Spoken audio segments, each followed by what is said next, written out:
Hi y'all, I only have this one paper left to cut for the large piece Beethoven's Revenge, so I'm going to talk about a little something I've been reading, the book Beethoven's Hair by Russell Martin, and in it there's a long section about how the Jews who fled from Germany to Denmark and the Jews who lived in Denmark during World War II were especially successful at surviving and leaving the country for neutral Sweden and being rescued.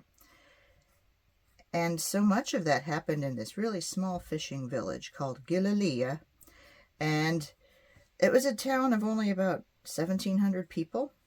It just so happened that that was the end of the line for the train from Copenhagen, so a lot of Jews fleeing the Nazis ended up there in Gilelea. And the people who lived in this tiny village formed a coalition to discuss what they could do to protect these people. How could they protect the Jews? How could they move them all to safety? And their first attempts were pretty unsuccessful, but then quickly they figured out what went wrong, and they became just a success story in how to protect and move thousands of people to safety under the watchful eye of Nazis. And they had a lot of luck in their favor too. There was one particular Nazi who decided to try to defect basically and help them out. But what really struck me was that this was such a small community, and I think the reason they were successful in part was because they were small. And to get a sense of that, 1,700 people, that is way fewer people than live in my neighborhood here in Seattle.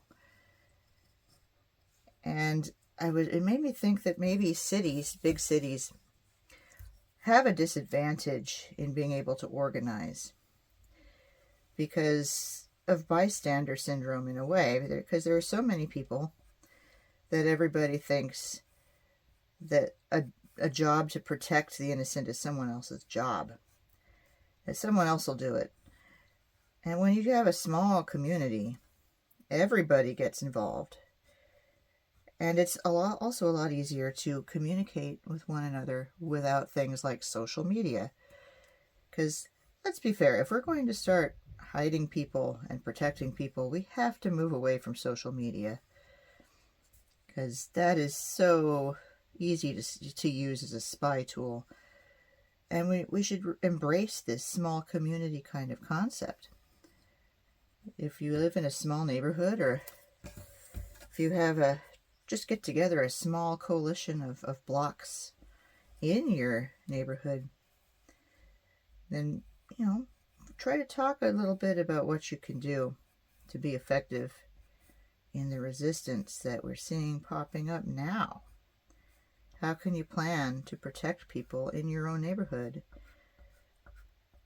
by using your smallness as a strength and stepping away from social media and working out a way to talk to each other in person to keep spies at bay? Anyway, I recommend reading Beethoven's Hair. It is really fascinating stories, a lot of fascinating stories, one on top of the other, that is very relevant for the time we're living in America right now. So I'm going to cut out the rest of these birds, and I will hopefully show you the finished piece, Beethoven's Revenge, very soon.